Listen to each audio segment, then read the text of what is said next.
ce que Chantal est en train de faire. Donc, elle épluche, hein. Vous avez vu, le tarot, ça s'épluche. Donc, on vous montre un peu ce que ça a l'air, hein. Regardez, donc, on pile, on rend en côté. Elle va ramener d'un côté, et après ça, elle va ramener de l'autre côté, et elle va faire plusieurs fois cet exercice. Vous avez vu, elle passe à l'autre stade maintenant. Regardez comment c'est beau, regardez. Vous avez vu la patte, hein, regardez. Donc, il n'y a pas de...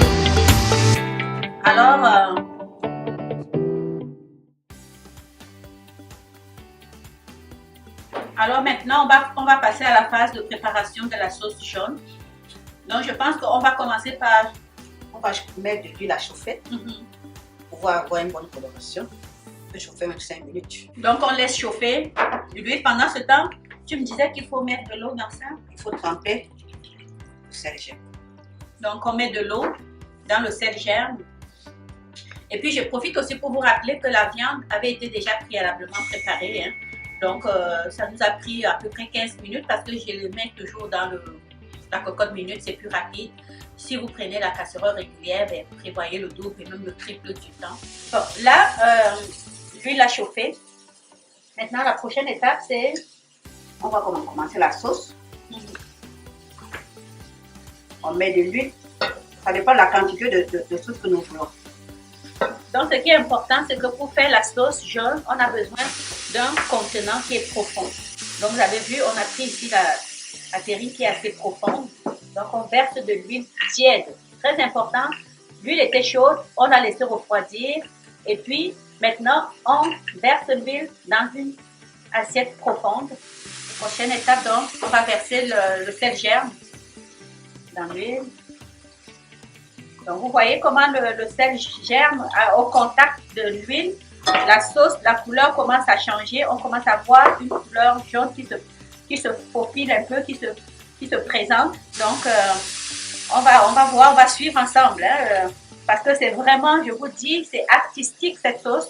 C'est quelque chose de vraiment incroyable de voir la transformation de cette préparation. Alors, voilà.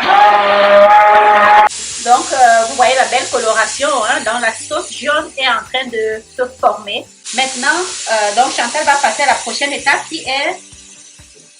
On va mettre les condiments. Donc, elle va mélanger. Vous voyez qu'elle prend un peu d'eau tiède qu'elle va mélanger. Donc, je vais vous présenter les condiments qui étaient déjà prêts. Donc, elle met de l'eau pour diluer un peu. Donc, elle est en train d'ajouter du sel. Donc, on mélange le tout. Ça, c'est des condiments de taro avec du sel et un peu d'eau. Je mets encore un peu d'eau. Donc, le but, c'est d'avoir une consistance pas très liquide. Hein, vous voyez? Donc, elle s'apprête déjà à mettre dans la sauce. Vous voyez que la consistance n'est pas liquide. Elle a juste mis un tout petit peu d'eau. Je vous dis, dans ma cuisine, ça sent bon. Hein, ça sent la sauce jaune. Donc, elle tourne, elle mélange le tout. Alors, je peux goûter? Bon, voilà. J'ai le plaisir de goûter. Hein. Je vous présente déjà un peu ça. Elle met un peu, hein, regardez.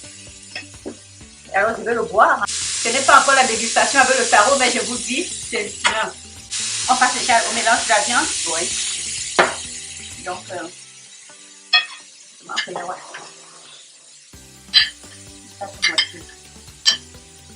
donc, c'est un mélange des deux sortes de viande.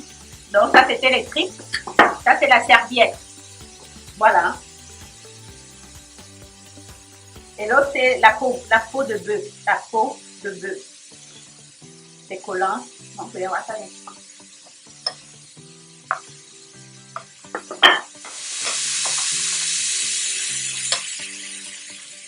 Voilà. Donc, je vais vous présenter, hein, la sauce jaune. C'est waouh. Vous avez vu, hein, la consistance de la sauce. C'est pas très liquide. Donc, c'est juste parfait. Et regardez la viande dedans qui nage, hein, la viande qui nage dans la sauce jaune. Bon, donc vous voyez, hein, vous avez vu, attendez, avant, elle a commencé à verser la sauce. Je vais vous montrer, hein, la décoration qu'elle a fait dans le taro. Et maintenant, elle s'apprête à aller verser la sauce dans le taro. Voilà.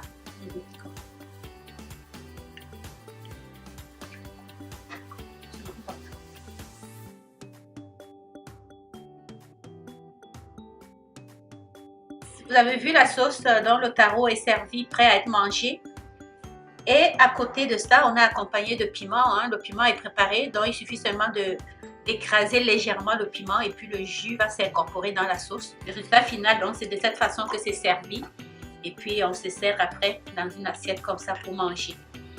Alors, je vais vous présenter un peu la façon dont ça se mange. Hein. Regardez.